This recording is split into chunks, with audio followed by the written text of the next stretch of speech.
Let's make a stitch pattern. Today we're working with the knitting loom on the linen stitch. This is a great stitch to know and learn. It has a bit of a woven look to it. It almost looks like seed stitch. I actually think it's faster than the seed stitch, and it works as a really great one row repeat when you use a multiple of 2 stitches, although you can use any number of stitches to achieve this stitch pattern. We're going to make this today here on GoodKnit Kisses. It's fast and easy. I can't wait to show you. Welcome to GoodKnit Kisses. We're all about helping you stitch your love and love your stitches. To get the written pattern on this stitch pattern, as well as a square or the rectangle for Warm Up America project, be sure and click down in the video description below, and there you'll also find a right and a left-handed video tutorial as well. I am right-handed and I flipped that left-handed tutorial so that you can do that as well.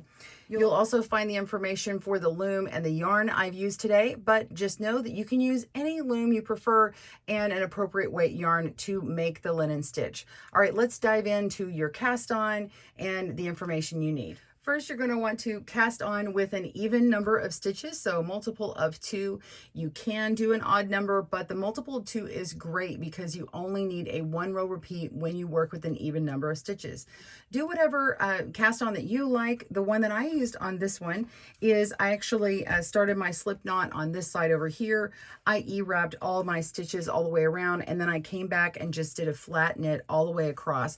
So it sort of has a foundation row of a knit row, and it sort of hides, so when we get started on a stitch pattern, all these beautiful little bumps where the yarn is slipped in front of the peg show up very nicely and start standing out. So go ahead and cast on. We'll join up on this side for our 1 row repeat. See you in a moment.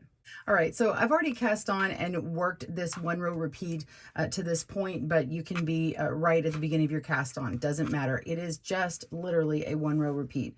So you're going to start by knitting that first stitch, and I just do a U-wrap knit.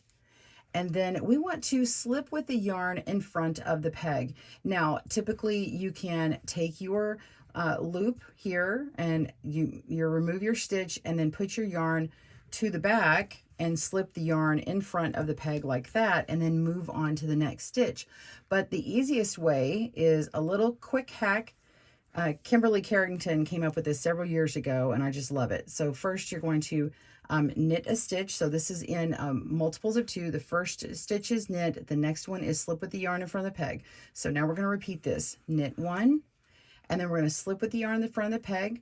So we're going to act like you're going to purl.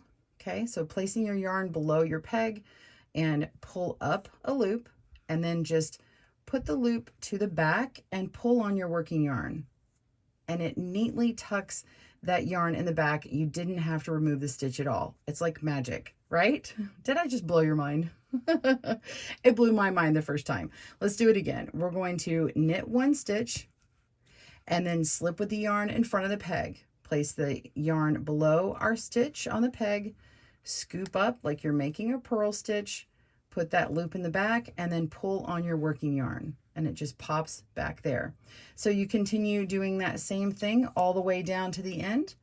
Pause your video. I'll meet you for the last few stitches and show you what that looks like. All right, we'll see you in a moment.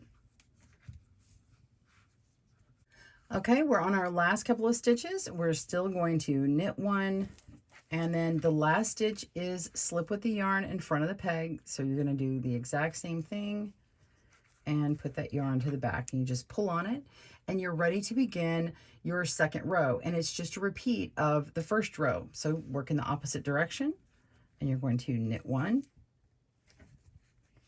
and then put your yarn down in front and slip with the yarn in front of the peg. Pull up that loop, put it to the back, and pull your working yarn. So you just continue working those stitches all throughout, and ends up exactly the same on the other end.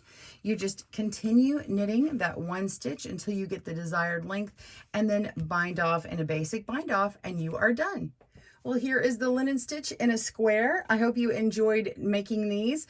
And if you want to see the back, it looks like this. It's going to have more prominent bumps on it that are alternated. This would actually be really fun if you made a bunch of squares to show off the right side and flipped it over and showed off the wrong side for a little checkerboard blanket that has kind of a woven look to it. It's a nice and sort of flat weave look as opposed to how the seed stitch would be, which would be a little bit more flexible fabric. This is still flexible and it's great for, say, a washcloth, but also for a blanket and other things as well, and a garment as well. It'd make a great little jacket or cardigan. Well, if you enjoyed that tutorial, please hit that like button and subscribe. I can't wait to see what you make, so tag me on Instagram at GoodKnitKisses. We'll see you soon. Bye-bye, everyone. Thanks for joining us today, where we help you stitch your love and love your stitches. See you again soon.